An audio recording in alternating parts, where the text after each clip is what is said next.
Hello everyone, welcome to practice mock. IBPS PO की detail notification आ गई है तो एक बार क्विकली डिस्कस कर लेते हैं। तो क्या इसके अंदर कोई चेंजेस हैं, क्या किन चीज़ों का ध्यान रखना है, तो उन पे हम फोकस करते हैं। तो हमने जैसा कि कल देखा था कि जो एप्लीकेशंस है वो आप आज से स्टार्ट कर सकते हैं अप्लाई करना 1 अगस्त से, और 21 अगस्त लास्ट डेट है एप्लीकेशन की। ऑलराइट, और जो पेमेंट है वो भी आप 1 अगस्त से आज से लेकर 21 अगस्त तक आप कर सकते हैं। जो प्रीलिम्स होगा आपका वो सितंबर अक्टूबर में होगा, यानी सितंबर एंड अक्टूबर बिगिनिंग में, एंड जो मेंस एग्ज़ाम होगा आपका वो नवंबर में होगा।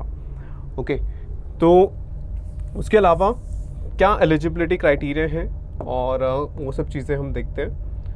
तो ठीक है, सो जो नेशनैलिटी है you should be Indian, and age की अगर हम बात करें तो एज जो है वो 1 अगस्त से काउंट करनी है। तो यानी अगर आप 2 अगस्त 1993 के बाद बॉर्न हैं, ठीक है, या फिर आप 1 अगस्त 2003 या उससे पहले बॉर्न है, तो ये दोनों डेट्स इंक्लूसिव है, यानी कि 2 अगस्त 1993 के उस डे या उसके बाद आप बॉर्न है, या फिर 1 अगस्त 2003 उस डे या उससे पहले बॉर्न है, तो आप अप्लाई कर सकते हैं। तो 20 to 30 के बीच में होनी चाहिए आपकी एज।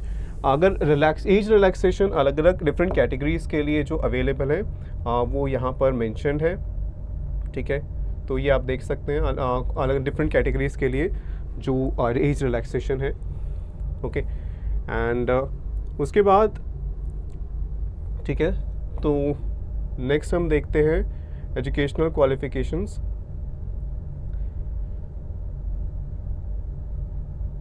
ये रही। ओके, सो आप की जो ग्रेजुएशन है वो कंप्लीट होनी चाहिए, किसी भी डिसिप्लिन में हो।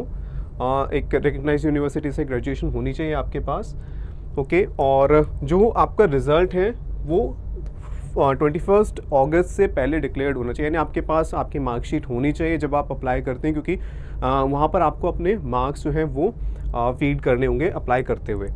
ओके, तो 21 अगस्त से पहले आपका रिज़ल्ट आ जाना चाहिए, ठीक है। अगर बाकी वो डिटेल्स हैं कि कैलकुलेशन आप परसेंटेज कैसे कैलकुलेट करेंगे, सारे जितने भी आपने मार्क्स स्कोर किए हैं सब सब्जेक्ट्स में ग्रेजुएशन में, उनका टोटल करना है और फिर मैक्सिमम मार्क्स से डिवाइड करके मल्टीप्लाई बाय 100। और जो आपको राउंड ऑफ नहीं करना, तो जैसे अगर 54.99% है तो आपको 54.99 ही लिखना है जब आप अप्लाई करेंगे। और यहाँ पर क्रेडिट हिस्ट्री के बारे में भी मेंशन है।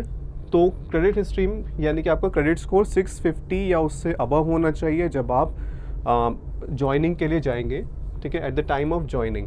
तो उस टाइम पे आपका क्रेडिट स्कोर 650 या उससे ऊपर होना चाहिए। लेकिन अगर आपके पास कोई बैंक अकाउंट नहीं है तो फिर वो रिक्वायरमेंट नहीं है कि आप जो है आपके पास ये क्रेडिट स्कोर 650 एंड अबव हो। और वैसे भी अप्लाई करने के लिए प्री कंडीशन नहीं है, ठीक है। तो ऐसा नहीं है कि अभी आपने अपना क्रेडिट स्कोर चेक नहीं किया है तो आप अप्लाई नहीं कर सकते। तो ये सिर्फ एक कहा गया कि ज्वाइनिंग के टाइम पे होगा, तो आप अभी अप्लाई कर सकते हैं। अभी क्रेडिट स्कोर के बारे में अभी चिंता नहीं करनी है। ओके, एंड उसके बाद जो चार्जेस हैं जो SC ST and PWD candidates के लिए 175 रुपीज़ है, और बाकी कैटेगरीज़ के लिए 850 रुपीज़। ओके, और अब हम आते हैं एग्ज़ाम का जो स्ट्रक्चर होगा। तो प्रीलिम्स एग्ज़ाम आपका जैसे होता है सेम वही स्ट्रक्चर है।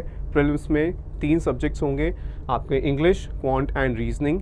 तीनों को आपको अटेम्प्ट करना है 1 आवर में, ठीक है। तो 30 क्वेश्चंस इंग्लिश के, 35 क्वांट के एंड 35 रीजनिंग के। सो टोटल 100 क्वेश्चंस हैं और 100 मार्क्स आप मैक्सिमम स्कोर कर सकते हैं। टोटल आपको मिलेंगे 20 मिनट्स हर सेक्शन के लिए मिलेंगे, ठीक है। तो 1 आवर में आपको ये तीनों सेक्शंस अटेम्प्ट करने होंगे। फिर अगर आप प्रीलिम्स जो हैं वो क्वालिफाई करते हैं तो फिर मेंस एग्जामिनेशन में जो सेक्शंस हैं उनमें भी कोई चेंज नहीं है। तो reasoning and computer aptitude 45 questions 60 minutes में आपको 60 मिनट्स में अटेम्प्ट करने हैं, और मैक्सिमम मार्क्स भी 60 हैं। जो जनरल अवेयरनेस एंड बैंकिंग, तो उसमें 35 मिनट्स में आपको 40 क्वेश्चंस अटैम्प्ट करने हैं, 40 marks. English language 35 questions 40 marks in 40 minutes attempt करना है। And data analysis and interpretation 35 questions 60 marks, and वो आप 45 मिनट्स में अटैम्प्ट करेंगे। So total number of questions है 155, 200 मार्क्स होंगे टोटल, एंड वो 3 आवर्स का एग्ज़ाम होगा। तो जब आपका ये ऑब्जेक्टिव टाइप जो एग्ज़ाम है वो ख़त्म हो जाएगा, आप फिर उसके बाद हाफ एन आवर का डिस्क्रिप्टिव टेस्ट होगा जिसमें लेटर राइटिंग एंड एसे आएगा। ठीक है, तो उसमें 2 क्वेश्चंस आपको अटैम्प्ट करने हैं, 25 मार्क्स का होगा वो, और उसके लिए आपको 30 मिनट्स मिलेंगे। वो आपको कंप्यूटर पे ही आपको टाइप करना होगा। तो ये सब चीज़ें, यानी कि लेटर और ऐसे वहीं पर ही टाइप करना होगा। ओके, तो ये तो था एग्ज़ाम का स्ट्रक्चर, प्रीलिम्स का और मेंस का। अब जो लोग मेंस एग्ज़ाम क्लियर कर देंगे, कट ऑफ, ठीक है, सब्जेक्ट वाइज कट ऑफ होगी, तो ऐसा नहीं है ओवरऑल नहीं, सब्जेक्ट वाइज। तो आपको हर इंडिविजुअल सब्जेक्ट में मिनिमम कट ऑफ क्लियर करनी है और फिर ओवरऑल कट ऑफ क्लियर करनी है अपनी कैटेगरी में क्वालिफाई करने के लिए मेंस के लिए। और फिर मेंस में भी आपको subject wise cut off and जो ओवरऑल कट ऑफ है वो क्लियर करनी है इंटरव्यू के लिए। ओके, ठीक है, तो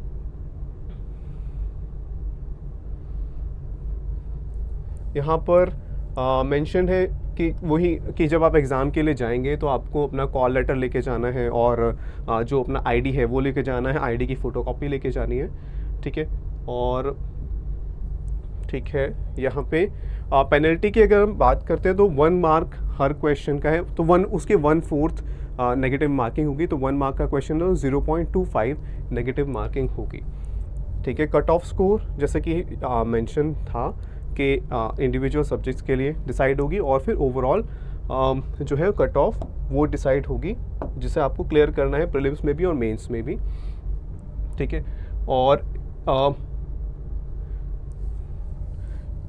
ठीक है, तो जो आप इंटरव्यू के लिए क्वालिफाई करने के लिए आपके मेंस के मार्क्स कंसिडर होंगे, प्रीलिम्स की सिर्फ क्वालिफाइंग है।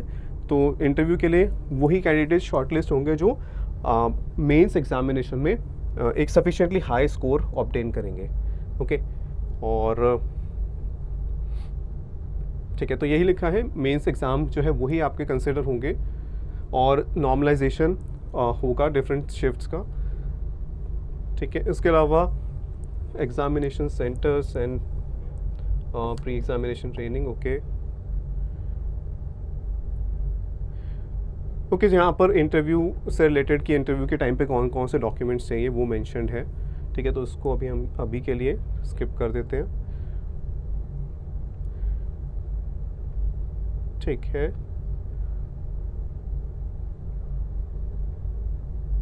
तो प्रोविजनल अलॉटमेंट यहाँ पर मेंशन है कि वो सब डिटेल्स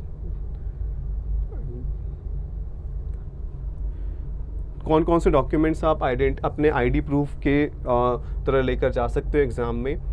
ठीक है, तो Aadhaar card, drivers licence, PAN etcetera. ठीक है, बाकी बायोमेट्रिक जो होगा वो आपका एग्ज़ाम के टाइम पे बायोमेट्रिक डिटेल्स ली जाएंगी। ठीक है, एंड ये सेक्शन आप एक बार चेक कर लेना, हाउ टू अप्लाई, कोई कौन से डॉक्यूमेंट्स के लिए कौन से कितने डायमेंशंस होनी चाहिए, कितने बाई कितने सेंटीमीटर का फोटोग्राफ होना चाहिए, सिग्नेचर होना चाहिए, और क्या उसका साइज़ होना चाहिए फ़ोटोज़ का। तो एक बार ये क्विकली देख लेना। जो डिक्लेरेशन है आपको हैंड रिटन डिक्लेरेशन है, तो उसका क्या टेक्स्ट है यहाँ पर मेंशन्ड है। ठीक है, तो ये सब आप एक बार क्विकली देख लेना। ओके, तो यही है प्रोसीजर फॉर अप्लाइंग, और ठीक है, मोड ऑफ पेमेंट एंड ठीक है। बाकी फिर यहाँ पर यही मेंशन है कि जो आपके लिए जनरल इंस्ट्रक्शंस हैं एग्ज़ाम से रिलेटेड, क्या आपको करना चाहिए क्या नहीं, एंड जो उसके अलावा क्या आप नहीं ले जा सकते एग्ज़ामिनेशन में, और अनफेयर मीन्स अगर आप करते हैं तो अनफेयर मीन्स के क्या कॉन्सिक्वेंसेस होंगे। ठीक है, तो यही डिटेल्स थी जो नोटिफिकेशन में थी हमारे लिए, जो मेजर जो रेलेवेंट डिटेल्स थी।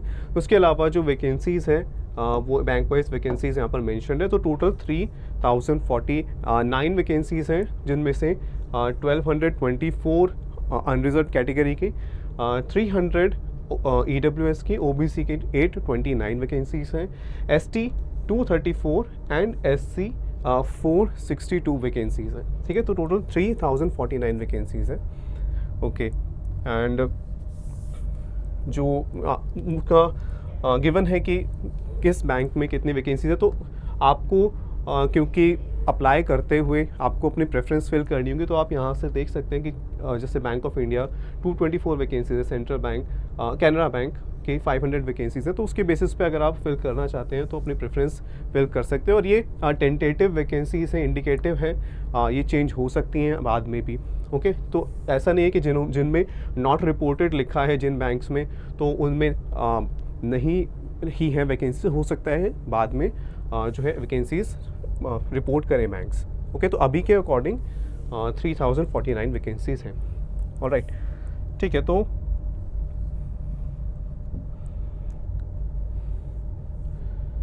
ठीक है, बाकी कौन कौन से एग्जामिनेशन सेंटर्स हैं वो आप चेक कर सकते हो जो आपकी स्टेट के लिए रेलेवेंट है।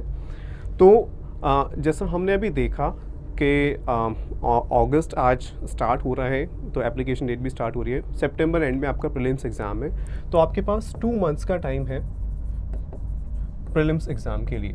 ठीक है, अब आप में से काफ़ी लोग होंगे जिन्होंने प्रिपरेशन ऑलरेडी स्टार्ट की हुई है, अपना जो कोर्स सिलेबस है वो कवर कर लिया है। तो इन 2 मंथ्स में आपको क्या करना है? इन 2 मंथ्स में आपको अटेम्प्ट करने हैं सेक्शनल वाइज टेस्ट। ठीक है, सेक्शनल वाइज टेस्ट। उसके अलावा फिर आपको मॉक्स अटेम्प्ट करने हैं। अब क्या सिर्फ अटेम्प्ट ही करने हैं?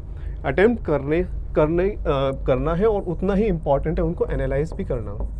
ठीक है, कहाँ पे आप मिस्टेक कर रहे हैं, किन क्वेश्चंस को आप जल्दी सॉल्व कर सकते थे, वहाँ सॉल्यूशन को आपको चेक करना है कि क्या एक कोई बेटर वे था उस पर्टिकुलर क्वेश्चन को अटेम्प्ट करने का, जिससे आपके मे बी 10-15 सेकेंड्स बच सकते थे। ठीक है, तो ये सब चीज़ें आपको एनालाइज करनी है।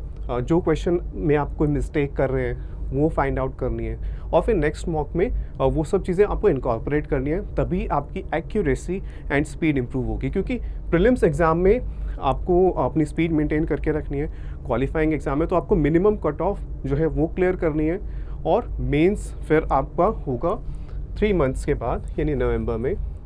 ठीक है, सो 3 मंथ्स का टाइम है आपके पास, 3 मंथ्स फॉर मेंस। तो ऐसा नहीं कि अभी आप सिर्फ 2 महीने प्रीलिम्स की ही प्रिपरेशन करेंगे और फिर मेंस की 1 महीने बाद, क्योंकि उतना टाइम नहीं बचेगा।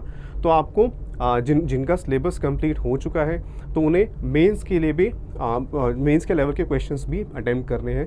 जैसे जैसे आप अपने प्रीलिम्स एग्ज़ाम के क्लोज आते जाएंगे, फिर आपको फोकस करना है प्रीलिम्स के मॉक्स देने पर ही। ओके, लेकिन कुछ कैंडिडेट्स ऐसे भी होंगे जिन्होंने अभी अच्छे से प्रिपरेशन नहीं की है। तो ऐसा नहीं है कि 2 मंथ्स का टाइम कम होता है, 2 मंथ्स का टाइम काफ़ी होता है। अगर आप अभी प्रिपरेशन स्टार्ट करते हैं तो आप प्रीलिम्स क्लियर कर सकते हैं, क्योंकि काफ़ी कैंडिडेट्स होते हैं जो बहुत सीरियस प्रिपरेशन के साथ 1 मंथ में 30-40 डेज़ की प्रिपरेशन के साथ भी अच्छा स्कोर करते हैं प्रीलिम्स एग्ज़ाम में भी। ठीक है, तो आप प्रिपेयर कीजिए, पहले अपने बेसिक कॉन्सेप्ट्स को कवर कीजिए, और उसके बाद मॉक्स अटेम्प्ट करना शुरू कीजिए। तो आप टॉपिक वाइज टेस्ट से स्टार्ट कर सकते हैं, टॉपिक टेस्ट। ठीक है, फिर सेक्शनल मॉक्स एंड जो फुल लेंथ मॉक्स हैं उनको अटेम्प्ट करना है। तो इसी से आपकी जो स्पीड एंड एक्यूरेसी इंप्रूव होगी, और आप जो है एग्ज़ाम पे अच्छा परफॉर्म कर पाएंगे। उसके अलावा अगर आप बैंकिंग वीडियो कोर्स परचेज़ करना चाहें तो आप वो भी परचेज़ कर सकते हैं। हमने प्रीलिम्स से मेंस लेवल, बिल्कुल बेसिक से एडवांस लेवल तक जो है सारे क्वेश्चंस कवर किए हैं हर वैरायटी के, और ये आपको सब्जेक्ट वाइज भी अवेलेबल है। आप इंडिविजुअल सब्जेक्ट्स के लिए भी परचेज़ कर सकते हैं, और अगर आप अभी परचेज़ करेंगे तो आप PM10 कूपन कोड यूज़ कर सकते हैं, और आप 10% डिस्काउंट अवेल कर सकते हैं इन पर। और ये कॉम्प्रिहेंसिव कोर्सेज हैं, तो ये आपकी प्रिपरेशन में आपकी हेल्प कर सकते हैं। सो आई होप कि ये सेशन आपके लिए हेल्पफुल रहा होगा, एंड आप प्रिपरेशन स्टार्ट कर दीजिए। All the best for your exam.